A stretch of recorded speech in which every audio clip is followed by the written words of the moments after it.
Good morning and good afternoon. I'd like to welcome everyone to today's session on best practices for working from home. My name is Jeff Scott, and I'm the CEO of Section 810 Communications, and I'm privileged today to be joined by a number of leaders in both business and human resources to talk about best practices in different areas of working from home. Some of you may be new to the concept of remote work, and for others, it's something you've done previously. Whether you are an employee, a manager, our hope today is to give you some stories, some anecdotes, and some tips that will make this process a little bit easier for you, as we're certainly in unprecedented and challenging times.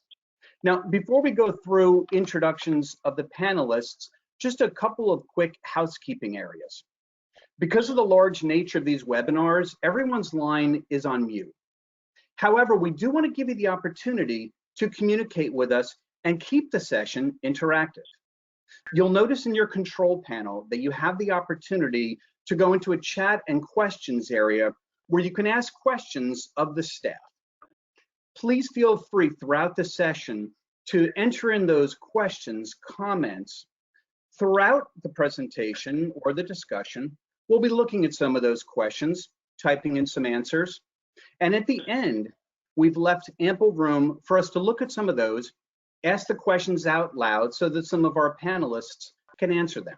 So if you have a question for one of the specific panelists, feel free to put that in there, but communicate with us in that way. The other thing, you have the opportunity to communicate at different points by raising your hand. There will be different times where we want to take a look and see, make sure you're all following along and see if there are any specific questions. And you'll notice in your control panel that you have an icon in the shape of a hand. If you don't worry. I believe some Mac systems may have a missing piece there. But if you can hear us clearly right now and you can see us on screen and you see a welcome slide, please go ahead and raise your hand just so I can take a look and make sure that we're coming through clearly. There'd be nothing worse than if we all talked amongst ourselves, but you couldn't hear us. Good. I see just about all the hands going up. Great. You can go ahead and lower those or leave them there. So thank you for doing that. Now, at this point, let me take a look and go through some of the panelists that we have on board and have them introduce themselves, a little bit about themselves and their organization. And Allison, I'm going to start with you because you're the first that I see on my screen. I think you're muted, Allison. Hi, everybody. I'm Allison Hernandez, and I'm co-founder and managing partner of Lotus 823. We're a marketing communications agency, and we offer a wide variety of services that increases brand awareness. So we do things like digital marketing, public relations, social media, Amazon marketing. My background's in human resources and change management. Excellent. Thanks for joining. And Allison and I know each other for many years, and I'm always impressed that her company and her individually has received a number of awards, including Inc. Best Workplace in 2019. So thanks for joining, Allison. Thank you, Jeff. Jordana. Hi, everybody. I'm Jordana Upton. I run the human resources function at WorldQuant. We are a quantitative asset management company with offices all over the world. About 700 employees. Very happy to be here today and talking about this cool topic. Excellent. Thanks, Jordana. And I had a privilege to work with Jordana for a number of years, and one of the best HR executives I've ever worked with as far as compassion and really caring about her team. Kate.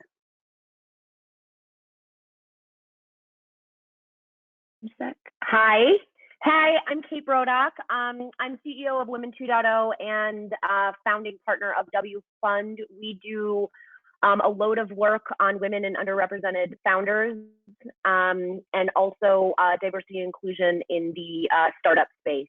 And with our fund, we invest in companies with the exact same mission. I have also been running remote teams and working remotely in some capacity for over 10 years. So am a pretty old hat to the game, which is why Jeff has wonderfully invited me to be here. Great. Thanks, Kate. And it was a privilege working with you last year on our competition to expand female participation in the industry of quant finance. We're so underrepresented. And Kelly. Hi, everyone. My name is Kelly Cavigan. I'm the head of human resources at Schoenfeld Strategic Advisors, which is a global asset management company. Our headquarters is in New York, but we have offices in Asia and London as well. I lead a team of 5 people, so I'm definitely used to, managing in this work from home environment. And I'm looking forward to discussing with you and everyone on the panel about best practices. So thanks, Jeff, for inviting me here today. My pleasure. And Kelly and I also had the privilege, of working with Kelly and another outstanding leader in human resources. So at this point, we're going to stop sharing our cameras. We're going to come back on live at the end of the presentation for our Q&A. But at this point, we'll stop sharing the cameras so that you can go ahead and see the different points that we'll be discussing as we go through the presentation. So when we put together the content for our presentation, we looked at 5 different areas that we thought were relevant and important in this new world of working from home. And you see them on screen right there. Communication, probably the most important area, since communication is different when you're not seeing people on a regular basis. Productivity, home office setup, balancing family and work or personal lives, and then the value of leadership, especially in times of crisis. And what we're going to do is walk through those various sections with some talking points and some stories from the panelists. As we go through that again, feel free to type in your questions or comments using that option you have within your control panel. So when we talk about communication, there are a lot of different nuances that come in. And I read so much online nowadays about, do we do communication regularly? What are the intervals? One-on-one versus team. How do we do that? How do we engage social as well as the business aspect of that? So there's various nuances. And with this one, I'm going to start with Kate. If maybe, Kate, you could share some different ideas that you have from that area. Yep. Hi. One of the biggest things with work from home is obviously you're not in person. Communication may seem easy, it may seem real time, and that you're, sort of in good communication, but at the end of the day, really don't have nearly as many touch points to your team as you would inside your office. So one of the things that I think is a really great idea, a lot of companies do have virtual workforces, and this is especially popular also with engineering teams, is just doing a stand-up on video, really making good use of video, having checkpoints every day where people know what they're doing during the day, they're on the same page as a team, they're verbalizing things to each other at the same time, acknowledging each other and that type of thing, and really making sure you're sort of setting a precedence for the day. And then, of course, if you're a manager, making sure that you have on any number, it could be on Slack, it could be on emails, or whatever you have set up, making sure everybody's got the directions that they need, they have the tools that they need and everything to really start their day off. I really suggest doing those regular sort of kick the day off, or even end the day a little bit regularly. Yeah, I agree, Kat. I think there's so much the importance of that regular contact, so that if nothing else, people don't feel like they're lost in the shuffle. As employees working from home that's new, it's important to have those one-on-one calls as well as teams. Kelly, I know that you talked about some things the other day that had to do with some of the social aspects of communicating as well. Maybe you can talk a bit about those. Yeah, sure. So I think one of the biggest things culturally is that we're a very face-to-face organization. People generally are in the office, they're stopping by, popping in, saying hello, they want to talk. So this is a big culture shift for us as an organization. So we had to think of ways to come up with creative ideas to get people to connect from home. So a few of the things that we've done is, office hours from home. So we're utilizing Zoom meetings to do office hours. So what we've done is members of the management team and also HR has sent out emails to the staff letting them know, hey, listen, if you're interested in connecting, we'll be available during this time slot. You can schedule a Zoom meeting with us and we can connect with you. The other thing that we've done is our management team has decided to do weekly town halls. So normally town halls are once a quarter, But because of the work from home environment and the stress of what's going on in the economy, I think it's really nice to hear from our management team on a weekly basis. Today, our president celebrated his 20th anniversary, so we got to congratulate him while he was on the video. Also, a few other things we've done are virtual coffee breaks. So, with the global office, it's hard to connect. In the morning, we'll all jump on a Zoom call, have some coffee, chat, see what's going on in everyone's personal lives. We also did a virtual happy hour last Friday, which was really fun to connect with everyone and see what was happening. Weekend plans are a little sad these days. You can't go outside, so it's nice to be able to connect with your coworkers with a drink. Also, we are putting all work from home tips on the intranet. So the intranet has become our main source of all information for the employees, whether it's using tools to work from home, how to get your computer to work. So it's been really helpful utilizing all of these, ideas for the staff.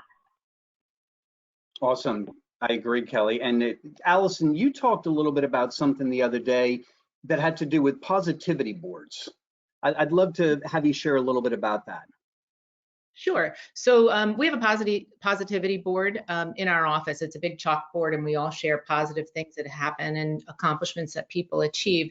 So we took that and put it on Chime. We carried it over to that. Chime is kind of like a Skype, but it's via Amazon. And we share positive quotes.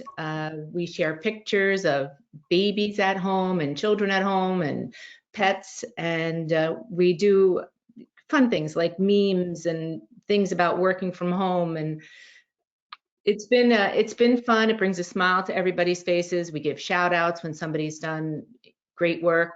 So it's just what it sounds like. It's a positivity board where we share all types of positive things. Awesome. And Jordana, I know one of the things we talked about the other day was how you have various team meetings, but you have guest stars, and I love that concept of guest stars. Can you talk a little bit about that?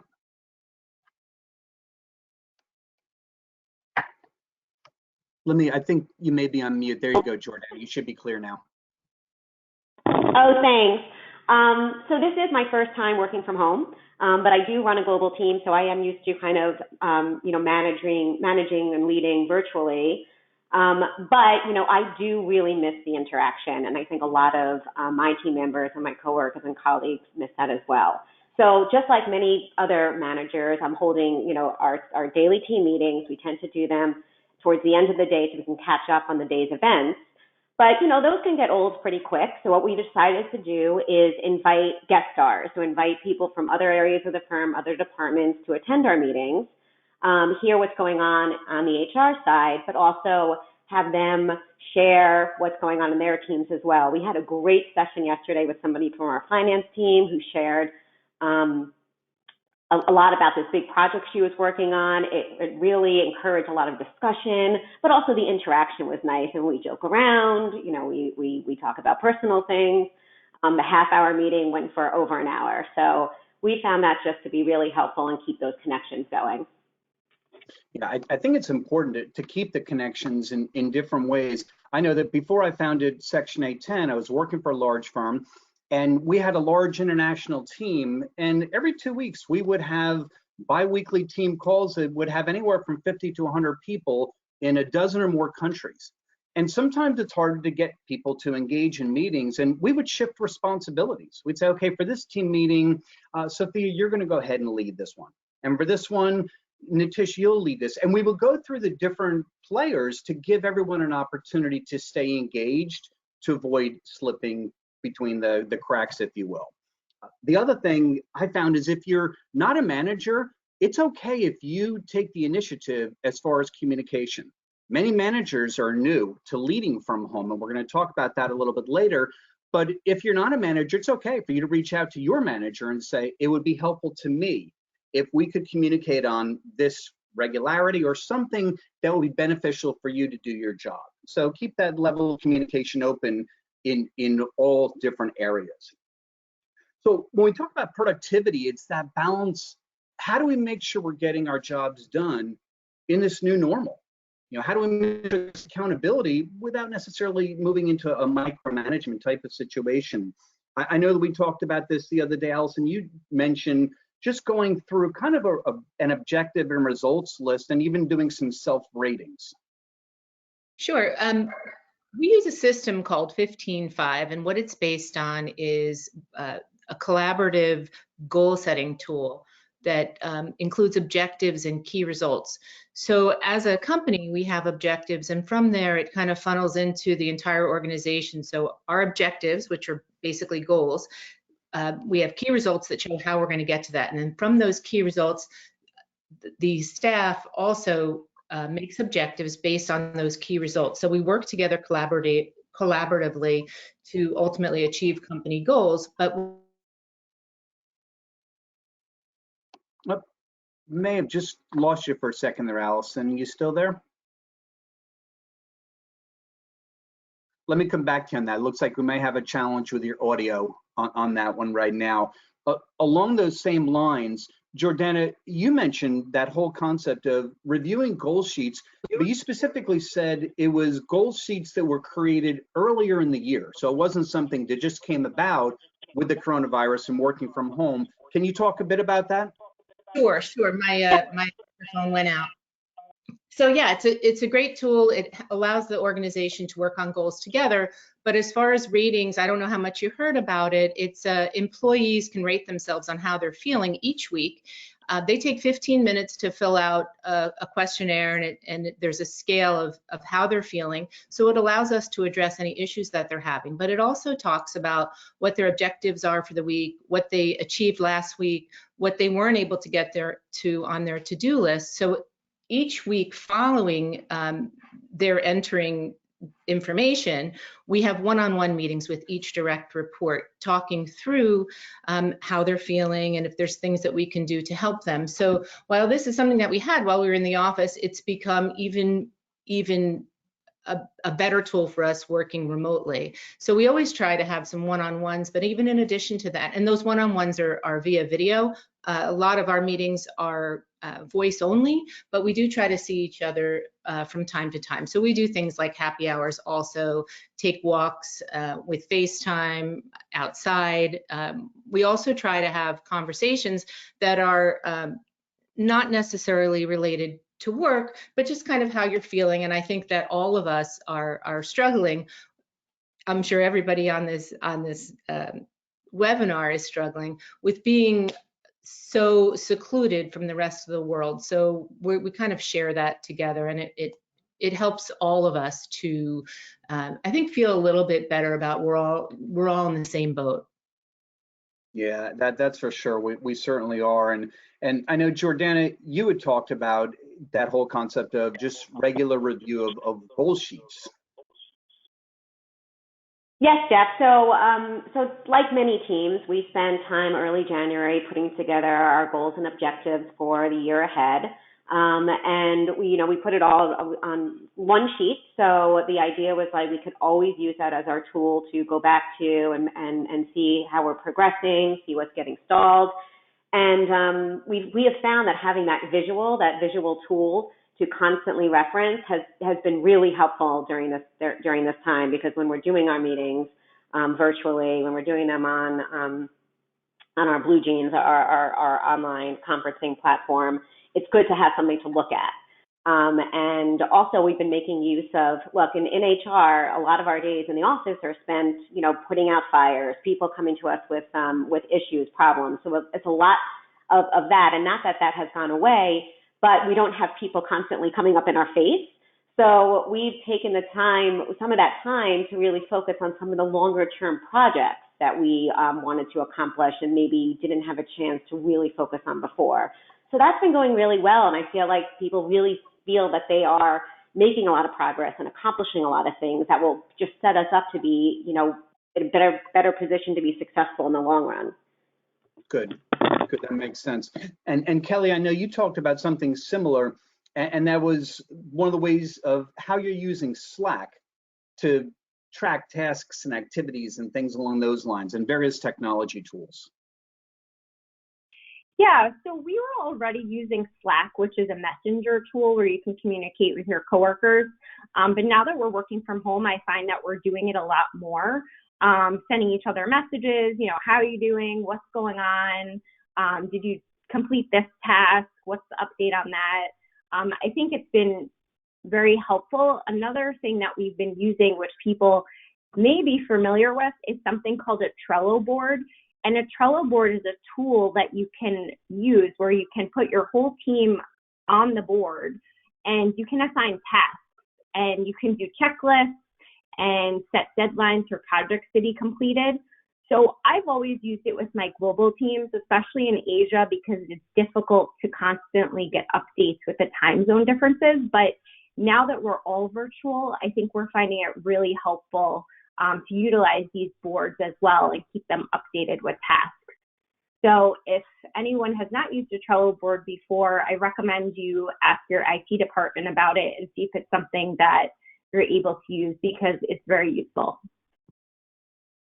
Yeah, I think one of the things that companies are realizing is it's important to have a balance between technology and the personal interaction. Technology can be great in and of itself, but it's best certainly when it's used in conjunction with those regular check-ins. And I know, Kate, you'd mentioned you've worked from home for quite a long time, and we talked about the whole concept of those systematic check-ins to make sure that that personal interaction is happening. Maybe you can discuss that just a bit.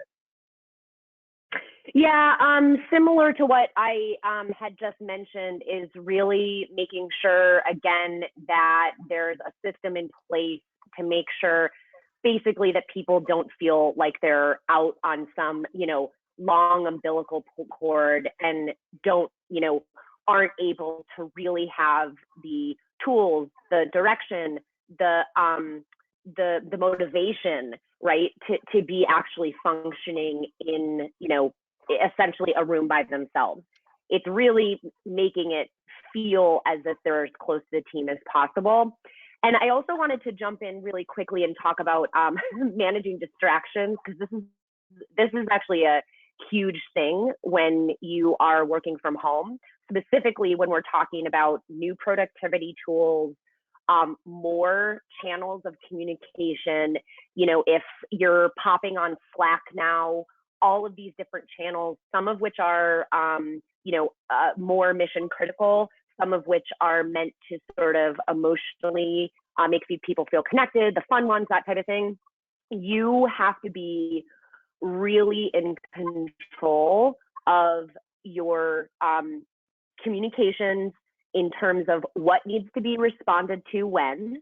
Really be conscious about, okay, do I need to be real time right now? Or can that email be done in my noon email check-in? I, for years, have, and this is not a perfect process, but I have tried to, as much as possible, done 3 times during the day to do email. Now, that's not always possible for people, but it helps me not get distracted by my open email box. On Slack, it's really fun to go in and look at everybody's pictures.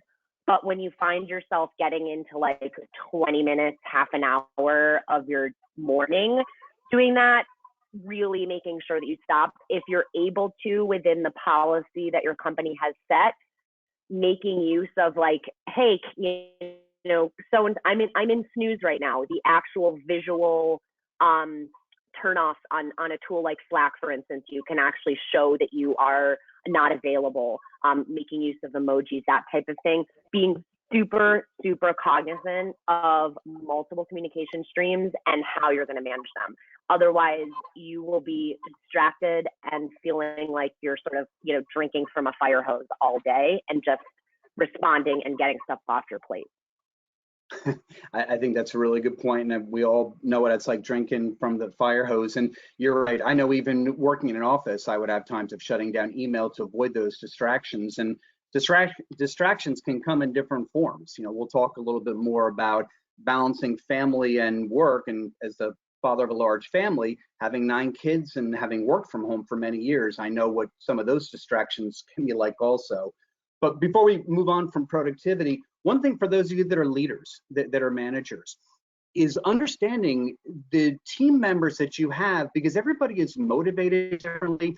Everybody's level of self-motivation is different, and the way they respond to stress triggers are different. Next week, the free webinar on Thursday will be focusing on understanding people through DISC personality assessments, and the whole concept just knowing who is on your team and how to most effectively motivate and encourage them. More information on that coming up. But when we talk about the next level, it has to do with setting up a home office. And there probably is no right or wrong in this. It's what really works for you. But a couple of stories we'd like to talk about from this perspective. I know, Kelly, you talked a bit about other people in the house, and how do you manage that when they're roommates or other family members that you're dealing with? Yeah, so pretty much have a rule that if the door is shut, I shouldn't be disturbed. I think, the people that are living with me understand that being in human resources, you're constantly having to take calls from people, and a lot of times there's emergency situations. So pretty much just set ground rules. Door shut, don't come in. If I open the door during the day, you're welcome to come in and talk to me or ask me questions, but otherwise, it's off limits. So that's how I'm managing it, on my end. Good. And Kelly, we talked about, and I'd like everyone's thoughts on the whole work from home wardrobe. I don't know that there is such a thing as a right answer or not, but you mentioned something the other day about what's helpful for you when it comes to dressing for work. Yeah, sure. So I found myself early on when this whole thing started, waking up, being at my desk for 12, 14 hours and not moving, other than, for a bathroom break or quick snack. So I made a rule for myself that I was going to wake up every morning and put on workout clothes, at least on the bottom, sneakers and yoga pants. So if I could get a 15-minute break, a 30-minute break, I could go outside and go for a walk, just for my own sanity and wellness. Otherwise, I just think that it will take a toll on your body. So I even have asked my team, we have meetings, I'm like, listen, I really need a break midday or in the afternoon to take a walk. So let's move the meetings around so I can go ahead and do that. So that's been working pretty well also. Good. When we talk about the whole concept of the home office, and some people think, is this going to be harder or easier than it was when I was at the office? Allison, you made me laugh the other day when you said, why is it that I'm working from home and I feel like I'm working more hours than when I was in the office? It's funny. I thought it was going to be so much easier to work from home and possibly working less hours. And I'm not sure where the days go. And the only thing I can possibly imagine is happening is that it's taking more time to communicate via chime and long distance with people. And sometimes there's confusion about communication. Then you need to get on the phone and discuss it. And I'm finding it that it's more difficult for sure to work from home. Not only do I miss seeing people and having those casual conversations, but it's also more difficult to communicate. Even with all the tools that we use, it seems to be the days are so much longer. Yeah, I think that's definitely the case. A lot of times when we were at the office, we left the office and we went home. Now with technology, sometimes work follows us, but even more so now, I find that people sometimes have a difficult time separating work from personal life. It's easy to take your phone or your laptop or whatever into whatever room in the house to stay up on things, and drawing that line sometimes can be really important with an office situation. And Kate, when we talked about this, you said one of the most important things that you saw based on your years of experience is there is no silver bullet. There is no one answer to this. It's really what works for you. Yeah, it's funny. A lot of people, and just as Georgiana was saying, a lot of people will say, get up and get dressed as if you're going in the office. That absolutely does not work for me at all, and it's something where if you're new to work from home, try it. Don't force it to make it work. Another example could be understand, again, sort of back to the distractions, understand what your workspace needs to be. Some people are perfectly fine having a pile of dirty laundry next to them and they will work through it. some people that is incredibly distracting. So just really understand sort of what's going to make that environment work well. And then same with tools also. You know, there are individual tools, then you have teams to manage, and have open conversations. Is this tool working for us?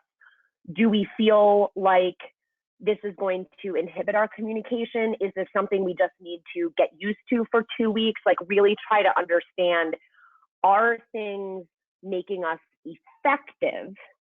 And I would argue also at some point, once you get processes in place, are we being efficient with ourselves and our team working? So it's really about just being conscious about it and just trying things and letting it be okay if it doesn't work. Yeah, I think that's a really important point, is letting it be okay and finding out what works. This is not one size fits all. And you're right. I know for me, sometimes I'm home. If I dress a little bit more professionally, it makes me feel in a different frame of mind. Other days I put on shorts and a hoodie, but I'm comfortable with that. And that may free up different types of creative thinking. So it's give yourself that freedom and that liberty to find out what really works for you. Obviously, assuming that if we're on a phone with a client or someone where we need to be more professional looking, that we do that. It's funny, I was reading the other day that Walmart has reported a pretty significant increase in the sales of tops and shirts, and nothing as far as pants and bottoms. So the whole work from home mullet, where everything looks good from the waist up and who knows, you know, below. I thought that was just kind of funny. But Jordana, you also mentioned something I thought was unique, and that was varying your location based on the task that you're doing. Yes, Jeff. So I found that, you know, in order for me to be effective, most effective, I need to have the setting that's appropriate for the situation. So, for example, on like a fun, more interactive meeting such as this one, I'm sitting in an open space with a lot of light, and I find that to be energizing. If I have to have a more intense conversation, or I need to be really focused, and I'm doing a video conference, I do it in this like small little closet I have a seat in there. And I do it on my phone so I don't get distracted by emails or get distracted by looking at my phone. And I find that that has helped me really, you know, concentrate more. And I get, you know, I can fully appreciate that a lot of people, you know, may not have different areas to go to, but, you know, even varying the electronics you're using, so, you know, from the laptop to the phone can maybe cut down on the distractions, or just make, you know, tailor what you're doing based on the situation. Does that make sense? Yeah, that makes a lot of sense. You know, it's funny, I spent a lot of years working from home earlier in my career, and again with a large family. I would have conference calls, and my biggest fear was that somehow my mute button was broken. Because family life's not always perfect. When we leave home and we go to an office, we can be focused on the office. But when we're home, we're in the middle of that family life, whether we have kids or not, or a partner, roommate, or there's all different dynamics. And that was always one of my fears. My goodness, I hope my mute button doesn't break based on what's happening behind me right now. But I think, as we talked about, it's really a matter of what makes the most sense for you, and to cut yourself some slack. We all know that we're going to hear dogs barking and kids or different backgrounds at different points. It's just a matter of trying to manage it appropriately. And that kind of brings us into the concept of, how do you balance family and work? Again, when we're in an office, it's easy to separate that. We shut the door, we get in our car, get on the train, we go to work, and it's different. Now, everything is blended together, family, balancing self-care, and all of those different areas. Kate, why don't you talk a little bit about it? You mentioned even making sure you're scheduling time with your partner when it was just at the home level. Yeah, so a lot of people, I've worked from home again for years. My husband also is an entrepreneur, works mostly from home. So we as two individuals have worked at home together, and we have, 8 to 5 free. Now, along with many, many people on this call, now we have kids whose daycare and schools are shut down, and we've got kids at home. And mine are young, they're 6 and 4, so they still need management. And we found ourselves in the first sort of week of this, like really struggling with trying to get any work done. We had the kids, And what we realized, the shifts that we made is, we had a schedule for the kids, and then we had our individual work schedules. But the real thing that changed is that we started to have a during the day partner, like our between Chad and I, our actual schedule, who is going to take the kids during this block, who has X to do during work and needs support during those times. And then we actually had a tag team system so that was super clear. We try to do it the night before, and then we wake up and we know exactly what time. Then you can get in the zone. Then you can say, okay, great, I've got 10 to 12. That's my work time for the morning, go. And that type of thing. And then also just making sure that we were building in the fact that we're probably going to do some night work as well, and making sure that we're sort of healthy and well slept so that we can actually make that time pretty productive. So that was a big change. I've heard a couple of people in similar situations. They've just plain split the day. Like someone will have morning, someone will have afternoon, but really making that clear has been important for us. Yeah, I think that makes a lot of sense. I was talking to an old colleague the other day, and he's working from home, of course, as is his wife and two kids in their 20s. And he said they have a meeting every morning just to determine, okay, I've got a conference call or a video call at 10, and they have to share equipment, just like we shared conference rooms in the office. And again, that communication scheduling is really key when it comes to these areas. Kelly, talk a little bit, if you don't mind, about some of the physical aspects of making sure you're balancing your health and taking care of yourself, and some of the things you're doing within the employee team at Schoenfeld. Yeah, sure. So in general, we've always hosted at our office weekly yoga classes, boxing, Pilates. We have gyms in the office space in New York. So now that we're all home, my HR team found it was really important to continue with these activities. So one thing that we've been promoting is an organization called ClassPass. And for those of you that are not familiar with ClassPass, it's actually a subscription you can buy where you can pay on a monthly basis to sign up for different classes. So maybe one day you go to a gym and you do a yoga class, another day you do a cycling class. So in absence of people being able to go outside, ClassPass is actually offering free online classes for people. And the employees love it.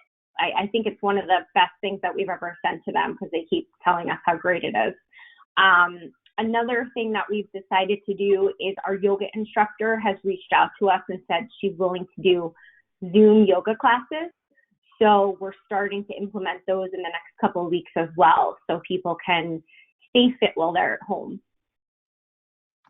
Yeah, that makes a lot of sense to do that. And I know so many people are trying to figure out, what do they do now that their gyms are closed? And I found the walking is hugely beneficial for me, not only for the physical activity, and yes, I keep my social distance from everyone, but mentally it just keeps me more alert and it helps from that standpoint. So I think those are great ideas.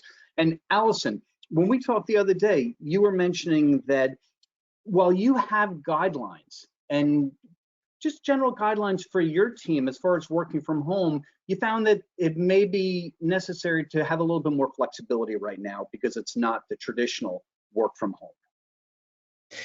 Yeah, so normally we work from home on Fridays, so we are somewhat accustomed to working from home, but now that it's full-time and kids aren't in daycare and in school, we've learned that we have to be a little bit more flexible because of the children, and you may not have a spouse that's home that's helping with taking care of the kids. So am I still on? Because I just got yes.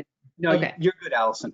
Okay, so so we have some flexibility for people because they're still going to get their job done, even if it's not within working hours. And I think that you need to be flexible for those people, because how can they possibly work if they have a 3-year-old, hanging on their leg? So we're just flexible with that.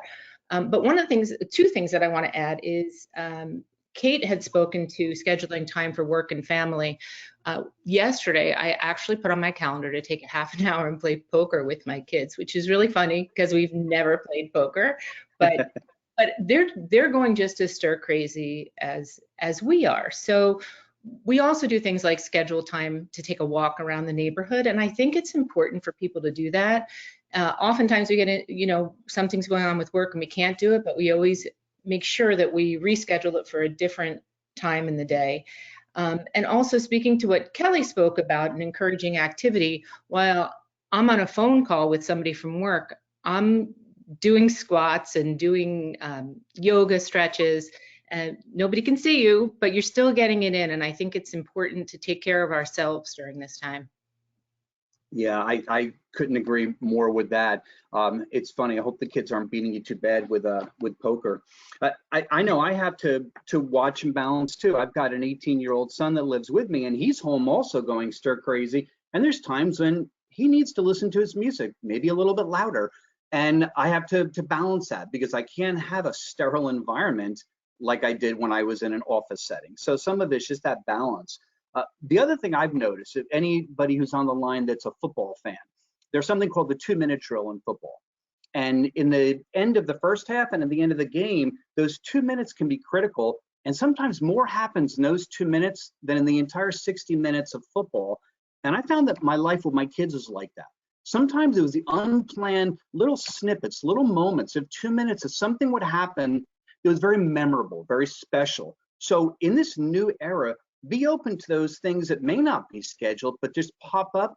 They can be some of the most memorable times to hold on to because we will get out of this. This will pass. So in the interest of time, we're going to move on to the last section, which is the value of leadership. And again, we've got about 10 minutes before we'll close the audio portion of the session, but we will still continue to answer those questions that are being typed. So again, feel free to type in questions for any of us or anyone specific on the panel. But the last area is the value of leadership. I found that in times of crisis, true leaders really do rise to the surface. And at the end of the day, a leader and a manager, not necessarily the same thing. Managers get people to do what they want them to do, but leaders get people to want to do what they want them to do. And a leader is very impactful from that perspective. So when we talk about leadership, Kate, maybe you can talk a little bit, because we know that some people that are on the line are managers, but maybe they haven't done remote managing before. Kate, you might be on mute. There you go. Hi. Yep. Just unmuted. Thanks.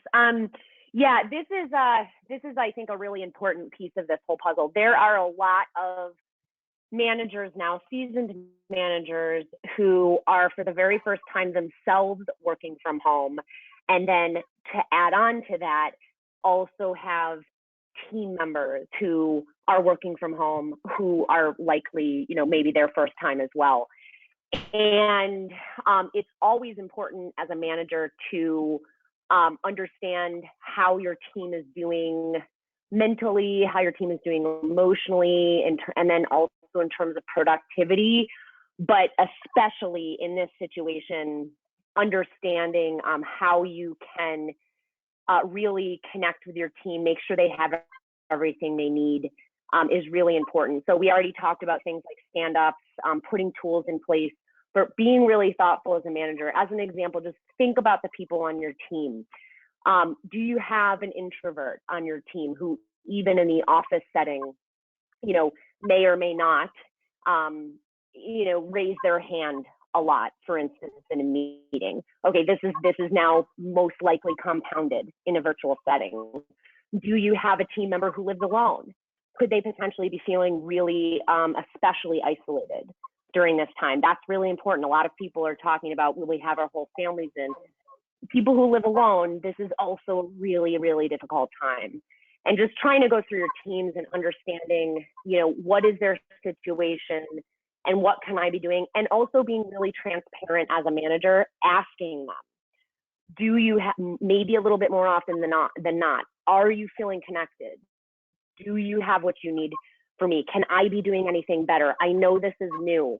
How can we, does this tool work as a team? Really being almost overly communicative could go a long way as a team manager.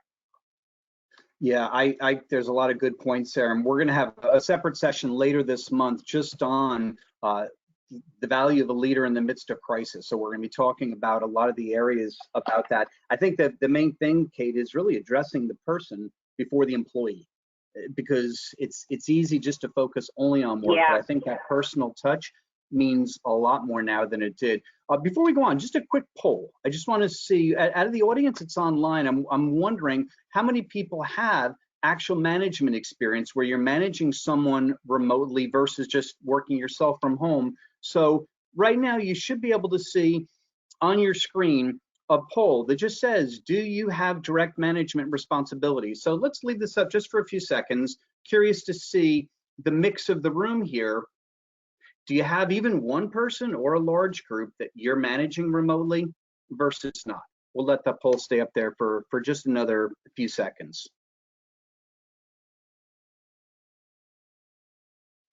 Great.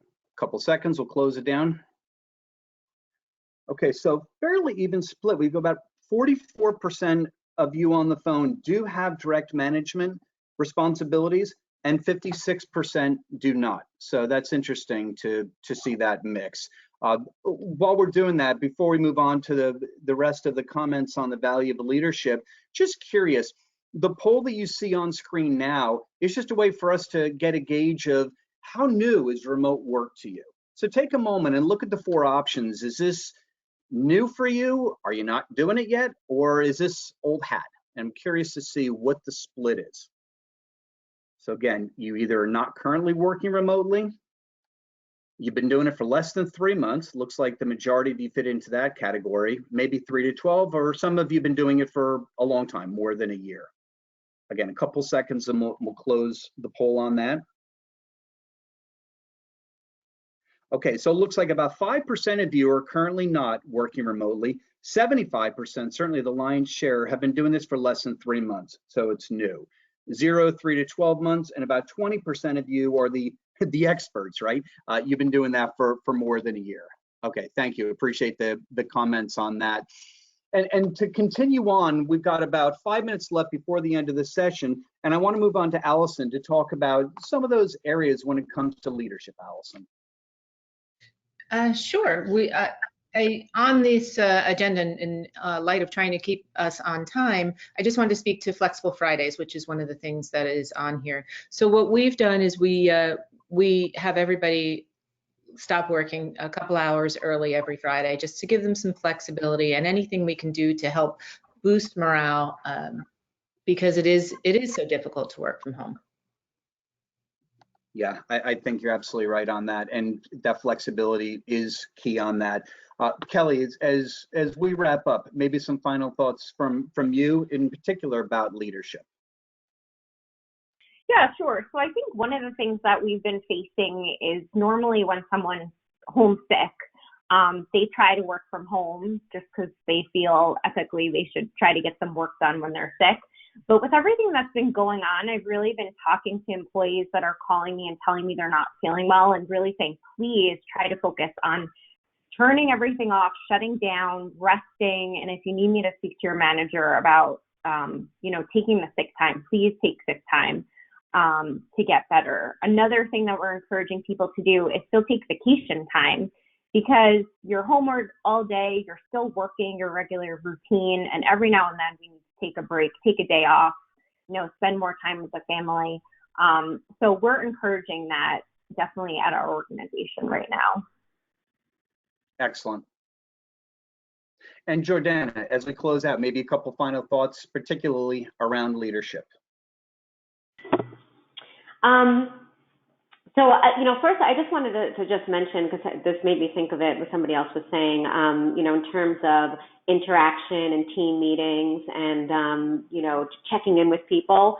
What I've noticed is and look, I am so fortunate. I work with the most terrific team. I mean, the energy, the positivity, the enthusiasm is just unparalleled. But I've noticed that now when we're ending our video conferences, our daily ones, we tend to end it with like, I miss you. And it's such a genuine, thing to say, because we do miss each other. We genuinely miss each other. And I think that being authentic at this point. And if you feel like saying that to somebody, say it. And it's not, maybe it's weird in a professional setting, but it's just, I don't know, it's left the day on such a positive note. And, I feel that, like, if I'm going to be anything proud about being a leader at this point, is that a team says that at the end of a call. I think that's great. And I think so much of this does go back to the whole concept of treating the person like a person before an employee. We all need that right now with everything that we're all experiencing, and we all experience it and process it differently. But that connection, that feeling like you're part of something bigger than yourself, is even more critical as we go through this together. So we're just about the top of the hour, but we do have some questions. So I'm going to ask the panelists if you would turn on your webcam just so we can address the audience here with these questions. And we'll go through some of these. And again, we'll close the session as far as the phone lines in a few moments, just to be cognizant of your time and your schedules. But we will stay on board to answer some questions online as they come in. And there's a question that came in from Jessica, and that's, thank you for the presentation, but what are the best practices for onboarding an intern while working from home? And that's a really good question. I'll see if maybe you've got answers on that, Kelly Jordana, from an HR perspective.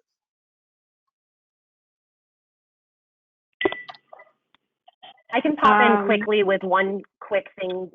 Oops, sorry. I was going to say just one quick thing, because we've actually onboarded interns ourselves. One of the big things, and then I'll kick it off to somebody else, is that we sat down beforehand and we really mapped out what the structure of that internship was going to be, specifically within a remote context, and making sure that was really clear from the start with the intern. Part of that is obviously for process reasons, but part of that is also because there's almost no chance that the intern has worked remotely, and they want to feel comfortable they're getting a valuable experience out of it. I think that's great. It makes sense. Any other thoughts on that one from the team? I was going to say our intern program hasn't started yet. It starts in June, but we've actually had to onboard a number of new hires this entire month. And a lot of them, we've been calling them and talking to them, letting them know, obviously we still want you to start. We do a new hire orientation on day one where they meet about 5 different people from compliance, HR, a representative from the organization does an overview. They meet with cybersecurity. So a lot of these people expressed concern because they've never worked remotely before. So not only are they starting with a new organization, but they've never worked remotely. So we've made a conscious effort as an HR team to reach out to the managers, make sure they understand the differences of how this onboarding is going to go, and make sure that they have some sort of a plan in place to be reaching out to the individual, getting them set up, meeting with them weekly. So I think whether it's a full-time person or an intern, having structure and giving a lot of guidance to the managers is really important. Yeah, I think that makes sense. I have a friend who just started a position recently, and he said it's the first day of work was working from home. So it definitely is a new normal from that standpoint. For those of you that have to drop off, we have a couple more questions to go through here. But on screen, again, we have a list of upcoming webinars through the month of April. Everything we're conducting with Section 810 Communications is free. We have sessions coming up on the DISC personality profiles that I mentioned earlier, understanding people on your team and yourself. Sessions on communication skills, leadership in the midst of crisis, and digging deeper into the concept of balancing work and family. You can find all of these with registration links on the events page at section810.com. But here's another really interesting question from Carolina, and it's, are any of your companies or organizations you're familiar with thinking beyond this crisis? Is work from home going to become the new normal? What are your thoughts on that, or is life going to return to the way it was previously? Any thoughts from the group? Well, I hope not. Personally, I enjoy going to the office and working around people. So just my personal view is while, lots of people are very successful working from home and it works for them, from my personal standpoint, I'm really looking forward to going back to the office. Completely agree. Yeah, So I think for some companies, I don't think anyone's going to fully shift and not do some level of shifting back. I think for some companies, it might open the door to introduce work from home and virtual work in some way, shape, or form in conjunction with in-person. And there are other companies who this is going to be a long, brutal 4 months. And just like Jordana said, like, and I'm saying 4 months, that's not, quote me, I'm just being, whatever this ends up being. And there are going to be some companies who just are not going to wait to get back to the office and just are like, oh my God, I never want to do that again. But I do think for some companies, it will open up a little bit of room. I don't think anyone who wasn't in a work from home situation before is going to go fully remote at all once this is done. Yeah, I would agree. And I think the more people I talk to, even people that didn't consider themselves extroverted or social, we do miss each other. People miss that interaction. If it's just saying hello at the coffee machine or the cooler, it's just different aspects of this, I think, are hitting all of us in different ways. We'll do one more question here. If you've asked a question, we didn't answer it verbally, hang tight. We'll stick online and address the questions online, but we'll close the phones after we do this last question. And that is, I'm on a little bit different aspect from working from home. This is from Kayla. I have constant communication with my team, but trying to figure out the best way to stay in touch with our temporary employees. So hoping to get a recommendation for an organization like us with employees that are in different companies, locations, departments, etc. Again, for the panelists, you can see the balance of that question from Kayla. Any thoughts on that? Communicating with temporary employees and what's different?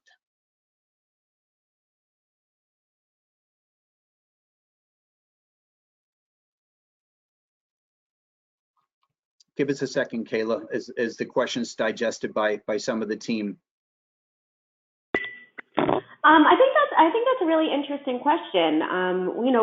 We do have a number of consultants that we work with, contractors. I think for us though, a lot of those individuals are work remotely already. So I don't know if we've seen such a difference when we're interacting with the employees who work, or not employees, but individuals who work in that sort of capacity. But it is an interesting point, and I should probably check in with my global friends and see if they're, having any difficulties or seeing anything that's maybe not going as smoothly as it used to. So thank you for raising that. It's a good question, Kayla. Thank you. So we're just almost 5 minutes after the top of the hour. And so we are going to go ahead and close out the phone portion of the session. Again, there's a couple of other questions. And for those panelists, if you could take a look at the questions tab, there's some, I see one from Heather and some others. Maybe we can go ahead and type in an answer as we close the lines. But any final comments for the group? Jordana, any final thoughts? Jeff, I'm just really happy that you put this together. Such a good idea, and was really flattered that you asked me to be a part of it. So thank you. And I hope it was, interesting and helpful, even if people just wanted to join a session today. Maybe you took away one thing, and that's always, makes it super valuable. So thanks. Great. An excuse to see other people, other human beings. So thanks, Jordan. I certainly appreciate your involvement. Allison, for the audience. I would like to piggyback on what Jordana just said. Also, for those of you that don't know what goes on behind putting together a webinar, the 5 of us got together and met a couple of times and talked about things. So for me, it's been a great experience. I learned a lot about what other organizations are doing, and I appreciate you inviting me today, Jeff. Thank you. Excellent. Thank you, Allison. I know Kate had to jump off. Kelly, final thoughts before we wrap up. Yeah, so something similar. I think that this is a really great idea. Actually, from our first panel discussions we had as a team, took away some of the points and brought them back to my managers, and we actually have started implementing some of the things here already, and it's been really well received. So I think this was really valuable, and I just want to say that I'm always interested to connect with other HR professionals and share ideas. So if anyone wants to send me messages on LinkedIn, I'd love to, connect. So thanks so much, Jeff, for organizing. Excellent. Well, thank you, Kelly and Jordana and Allison and Kate, although I know you've left. We will go ahead and close out, stop sharing our webcams, and we'll close the audio portion and mute our lines. We will stay on. And again, Allison, Kelly, and Jordana, if you have a few minutes to take a look at the questions and maybe put in your responses and your input to some of the questions that have come in. I want to thank the audience for joining us. I hope that this was beneficial. Please take a look at the other seminars or webinars we have coming up for free in the month of April. And we certainly look forward to speaking with you again. Hang in there. We will all get through this. Have a great day, everyone.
Okay, at this point, we'll close the phone lines as well. Thank you once again for participating. Everyone stay safe, healthy, and well, and have a great day. Goodbye.